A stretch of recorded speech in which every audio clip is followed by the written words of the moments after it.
নমস্কার। আজকে আলোচনা করব ডেমোগ্রাফি বা জনতত্ত্ব নিয়ে। এখানে জনসংখ্যা তত্ত্ব বা ডেমোগ্রাফি হচ্ছে একটা ইন্ডিকেটার, যেখানে জন্ম, মৃত্যু, বয়স, লিঙ্গ, পুরুষ পুরুষ অনুপাত, পুরুষ অনুপাত এগুলো দেখা হয়। তো এগুলো নির্ভর করে কোনো ফার্টিলিটি, মৃত্যুহার, অভিবাসন এই সমস্ত বিষয়ের উপর। উর্বরতা মানে জন্মহার, ডেথ রেট বলা হয়। আর মাইগ্রেশন মানে কোনো জায়গায় অন্য জায়গা থেকে লোক এলো বা এখান থেকে কোনো জায়গা থেকে শিফট হলো, সেটাকে বোঝায়। এর গুরুত্ব হচ্ছে জনকল্যাণ নীতি, এই ডেমোগ্রাফির উপর ভিত্তি করে, এবং অর্থনৈতিক পূর্বাভাস, কর্মসংস্থান এগুলো কীরকম থাকবে সেটা নির্দেশ করা যায়। তো এটা ভারতের জনঘনত্বটা কিন্তু সব জায়গায় সমান নয়। দেখুন, আমাদের পশ্চিমবঙ্গে, উত্তরপ্রদেশ, এইসব জায়গায়, দিল্লি, এইসব জায়গায় জনঘনত্ব খুব বেশি, আবার সিকিম, অরুণাচলে কম। তো এটাই জনসংখ্যার বন্টন বলা হয়েছে। জনসংখ্যার বন্টন সেখানেই বেশি দেখা যায় জনঘনত্ব, যেখানে জীবিকা থাকে, উর্বর মাটি, কৃষি জমি। এখানে এগুলি পয়েন্ট করে দিয়েছে যে সুষম বন্টন, অসম বন্টন, স্থানীয় বৈচিত্র্য। তো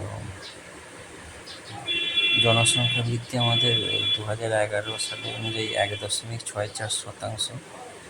এটা অনেকটা, জনসংখ্যার হারটা, বৃদ্ধির হার কমেছে, কিন্তু আমাদের দেশ প্রায় বিশ্বে প্রথম জনসংখ্যার দিক থেকে, যেটা একটা সমস্যা। জনসংখ্যা বৃদ্ধি হলে কী কী সমস্যা হতে পারে, যেমন বেকারত্ব বৃদ্ধি হতে পারে, জীবনযাত্রার মান উন্নয়ন হতে পারে, এগুলো হতে পারে। তো মানুষের আয় কমে যেতে পারে, এবং অনেক ক্ষেত্রে দারিদ্র্যও দেখা যেতে পারে। শিক্ষিত ছেলেদের দেখবেন চাকরি থাকবে না, একটি কাজের জন্য অনেক অ্যাপ্লিকেশান, যেটা কুড়িয়ে দেখতেও, কিন্তু একটা গ্রুপ ডি পোস্টের জন্যে 20 লক্ষ 25 লক্ষ আবেদন। এটা হচ্ছে জনসংখ্যা বৃদ্ধির সমস্যা। এছাড়া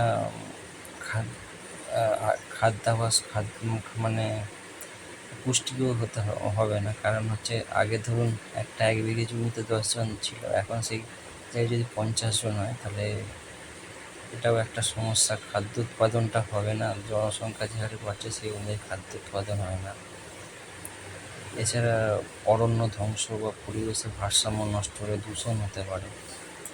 সমাধানের উপায় হচ্ছে পরিবার পরিকল্পনা, মানে ধরুন অনেকের 10 জন 12 জন করে ছেলে, সেই সংখ্যাটা কমাতে হবে।